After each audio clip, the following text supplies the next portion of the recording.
Welcome to Suara Rakyat Channel. Prinsip bertani yang saya bayangkan itu bagaimana bertani itu nggak capek gitu loh.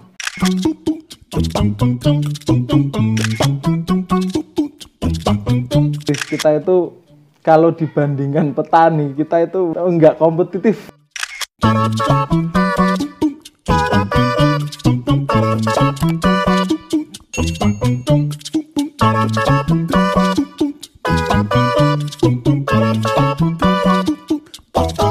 Assalamualaikum warahmatullahi wabarakatuh. Kembali bertemu dengan saya Ahyar M. Permana di Suara Ahyar, dan kita ada di ruang tamu, tempat saya berbincang dengan tamu-tamu saya tentang aktivitas mereka, tentang keseharian mereka, atau hal-hal yang menarik pada diri mereka. Dan kali ini tamu saya spesial. Dia petani milenial. Dayu Marantika Pesolima. Dayu Marantika. Sodapur. Apa kabar, Yu? Baik Om. Ya. Tepat ya penyebutan petani milenial ya, meskipun wajahnya kolonial. Dia salah satu dari sekian banyak kawan-kawan muda yang terlibat di Serikat Tani Kota Semarang ya, STKS. STKS. Oh, apa tuh STKS? Wah, kalau cerita soal STKS ya sebenarnya kalau dulu sih STKS itu cuma ya sekedar kegiatan untuk teman-teman itu respon terhadap pandemi gitu loh. Jadi mulai aktivitasnya itu ketika pandemi ini? Ya, bulan Mei kalau nggak salah itu, Mei 2020. Ya, jadi melakukan aktivitas bertani, menanam di wilayah kota ya. Semarang, terutama di lahan-lahan kritis kayaknya. Iya, lahan-lahan kritis, lahan itu loh, perumahan yang nggak dimanfaatkan sama warganya itu kita istilahnya ditembung piyen carane iso nandur ning kene piye. Oke. Sekarang di mana saja itu yang sudah berjalan bagus gitu? Kalau bagus itu enggak. Loh. Ya, kalau bagus itu enggak. Loh, tapi panen kan? Iya, panen. Ya, itu loh. Realistis kita itu kalau dibandingkan petani, kita itu petani yang sungguhan. Iya, gitu. Kita enggak kompetitif. Itu tapi ini kan di lahan yang kritis, tidak terhitung sebagai lahan yang subur, tapi tetap bisa tumbuh. Bisa tumbuh. Di mana saja itu sekarang yang dikelola? Untuk sekarang ini ya, kalau sekarang ini meskipun apa ya, kalau dibilang aktif juga nggak begitu, tapi kalau lahan itu yang sekarang masih digarap sama salah satu temen itu di Menteseh. Di Menteseh. Kalau dulu ya bayangannya banyak lahan, ada sekitar 7 gitu. Dulu sempat menggarap di mana itu, dekat Greenwood. Iya, di Greenwood, di Gunung Pati itu, di Gebyok, Greenwood ya? Sama di Gebyok. Kalau yang di Menteseh itu luasan berapa itu? 2000 meter. Di luas 2000 meter, ombak banget. Gimana? Rencananya ono gubuk ya, cuma mongko sik perlahan-lahan. Tapi saya lihat dari banyak aktivitas yang diunggah kawan-kawan di Instagram, di Facebook, di blog, keren panen-panenannya. Ya itu media memang bisa merubah. Apa yang ditanam apa saja? Banyak Om, mulai dari sayur-sayur itu ada kangkung, sawi, kacang panjang, kale, terus apa namanya? Ada sorghum bareng. Iya, sorghum. Yang terakhir ini sorghum. Yang panennya paling bagus itu sorghum. Panennya paling bagus, tapi iso ngolahnya apa sih? Diolah jadi masih bingung sih, cuman rencananya jadi minuman fermentasi gitu, sorghumnya itu. Wah, menarik gitu ya. Dayu iki tonggoku kampung gitu ya. Pati. Ya, kami sama-sama cah pati gitu. Maka delok wajahnya ketok. Cuma dia dari wilayah yang lebih dekat dengan pantai, sebetulnya nelayan, tapi kok kenapa jadi petani gitu? Itu kalau ini dari wilayah Dukuhsti ya, kecamatannya. Dukuhsti. Kampungnya di Banyutowo. Banyutowo. Ya, Banyutowo. Air tawar. Air tawar tapi dekat laut. Ya, itu daerah pelelangan ikan gitulah di sana. Jadi nelayan, tapi kenapa lebih memilih ke petani? Apa yang menginspirasi? ada dulu itu kenapa kok terinspirasi jadi seneng nggak jadi petani, seneng nandur gitu. seneng nandur bercocok tanam meskipun Pak Pateo PD gitu di petani. Ada salah satu orang di Dukuh Seti itu yang ngajari soal bagaimana membuat pupuk organik, bagaimana menanam padi dan lain sebagainya itu, sehingga ya itu yang membuat saya terinspirasi. Aku rasanya pilihanku ki mung pengen tani karo ternak. Wes. Ya. Banget. Nah, aku pengennya ternak karo teri. Nganter anak, nganter istri. Jangka panjang. Sependek pengetahuan saya, Dayu banyak beraktivitas dengan sedulur-sedulur di Kendeng, dengan Kangkun Retno dan segala macam. Apa itu juga berpengaruh pada kemudian pilihan sikap untuk bertani karena benar? Wes. Ya itu berpengaruh meskipun apa ya, nggak begitu intensitas nggak begitu tinggi sebenarnya di Kendeng, cuma kalau bisa diibaratkan ya cuma bagian receh tukang junjung son gitu. Ya itu aja di Kendeng nggak begitu, tapi tukang mereka junjung son ngecat poster gitu. Ngecat poster. Okay. Cuman ya itu yang motivasi, petani itu rasanya nyaman ketika kita berangkat pagi, pulang sore, capek tidur, ketemu keluarga itu enak, dan kita nggak mesti pilihannya itu di rumah, ketemu keluarga, nggak harus keluar kota dan lain sebagainya, tapi nyatanya keluar terus. Keluar kota terus. Saya kira dolan Jeporo, dolan kemana-mana gitu ya belakangan. Belakangan ini sering ke Jepara. Ngapain itu? Itu Om. Ini berkaitan sama koperasi. Oh iya. Dayu ki cah koperasi muda kerja. Ini koperasi yang digagas oleh sebagian besar kawan-kawan UNES, dan Dayu ora cah UNES. Ya. Saya ini anak apa? Nemu. Ya.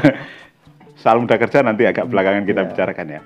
Tadi saya sebut Dayu ini lebih banyak beraktivitas di lingkungannya sebetulnya berkait dengan nelayan. Sempat juga sekolah pelayaran ya, perikanan. Itu nggak usah dibahas itu prosesnya panjang, itu keinginan orang tua saya. Tapi ya, sebetulnya keinginan orang tuamu berarti kamu tetap jadi beraktivitas sekitar ikan-ikanan gitu. Beraktivitas di dunia perikanan dan kelautan. Karena tangga-tangganya yang ngono ya? Enggak. Karena kebetulan bapak ini deket orang-orang perikanan ngono. Jadi ono motivasi ke situ bapak.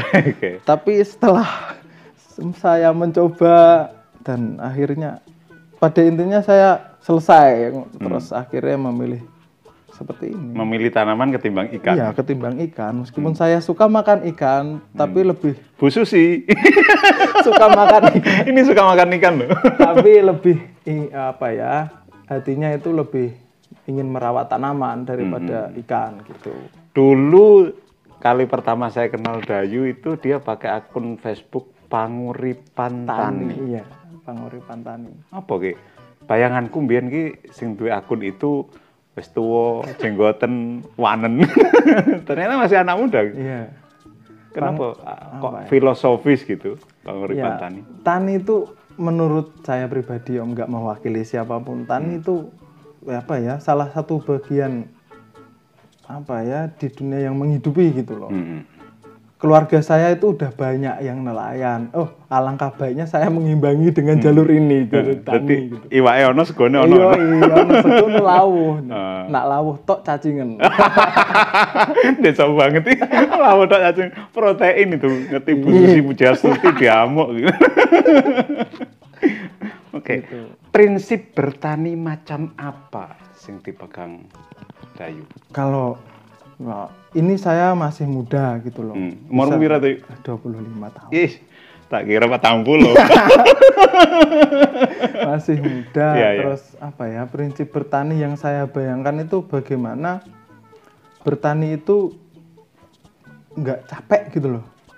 Ya gitu, jadi piye kuwi bertani kok nggak capek? Bertani itu nggak capek, jadi gini loh, ada bagian-bagian kayak misalnya di Meteseh gitu, di lahan yang dikelola STKS itu rasanya dirumati iki yo ora kasil, mending ada salah satu contoh tanaman yang dibiarkan pun dia berkembang dengan baik gitu. Contohnya rosella. Ya, ya. Teman-teman, rosella itu dibiarin aja ya panen-panen terus. Jadi konsep bertani yang saya bayangkan itu bertani yang tanamannya itu bisa ya meskipun perlu perawatan sedikit-sedikit tapi dia pun bisa apa ya mandiri istilahnya kalau manusia. Tentu itu disesuaikan dengan kondisi tanah kan. Kondisi tanah. Artinya untuk tanah yang subur tentu perlakuannya bisa berbeda gitu. Ya, tanamannya bisa berbeda. Nah, tapi nanti rosella terus mangannya opo? Ya labu, ada labu juga. Iya, oke. Kebutuhan karbohidrat ada labu, ada singkong. Gitu. Tapi kalau padi belum bisa kayaknya ditanam itu di Meteseh. Ya. Oke. Dayu ini serupa instruktur bertani bagi kawan-kawan di Serikat Tani Kota Semarang. Enggak, Om. Sama-sama belajar, enggak. Ini bocoran nih, tim riset mengatakan bahwa Dayu kayak instruktur ya, sing ngajari gawe gulutan tanah lah, ngatur air lah. Yaitu kamu belajar dari mana itu? Pendek pengalaman gulutan itu ya cuma itu yang saya bisa share ke teman-teman Serikat Tani. Belajarnya itu di Kendeng. Di Kendeng itu di Kang Gun Retno dan kawan-kawan gitu. Ya, dan di seluruh sikap itu bagaimana mengatur gulutan tanah itu sehingga pas dengan angin, cahaya. Ya kayak gitu-gitu. Dulunya belajarnya di sana. Dan itu bermanfaat itu untuk yang di lahan yang dikelola oleh Serikat Tani Kota. Saya kira iya, Om.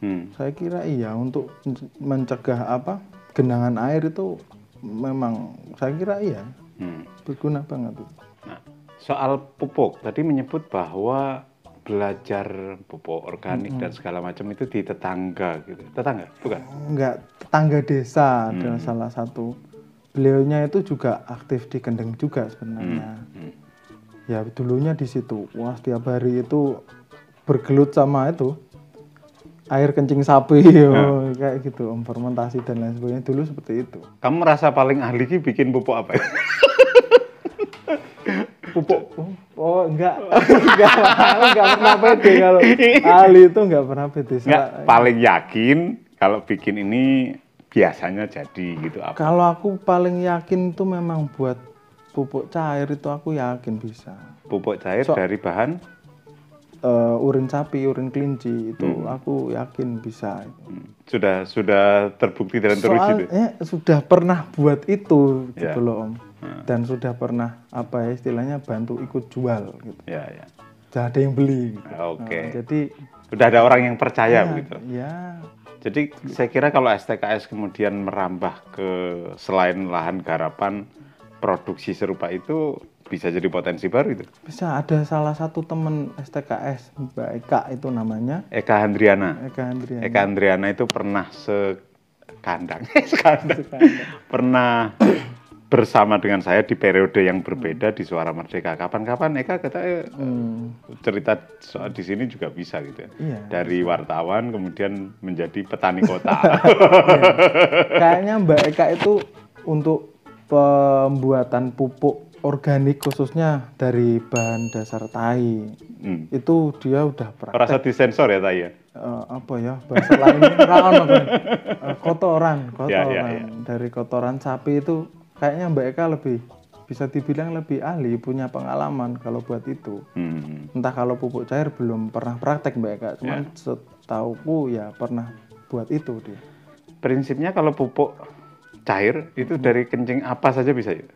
Bisa sebenarnya, Om. Kencingmu ya bisa? Bisa banget. Kalau kan cuma enggak rodok jijik wae nak. Rak tegel gitu. Rak tegel nak kotorane dhewe iki.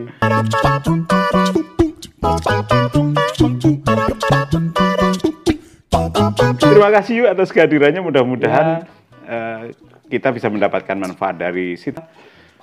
Jika Anda merasa ada manfaat dari perbincangan kami, silakan share. Mudah-mudahan manfaat itu tersebar lebih luas lagi. Terima kasih untuk Anda yang sudah subscribe, yang sudah like, sudah komen, yang bisa memberikan tambahan energi bagi saya untuk menghadirkan tamu-tamu yang lebih keren dan lebih keren lagi. Kita ketemu di kesempatan yang lain dan akhirnya Assalamualaikum warahmatullahi wabarakatuh. Saya Ahyar M. Permana. Yuk. berbagi cahaya.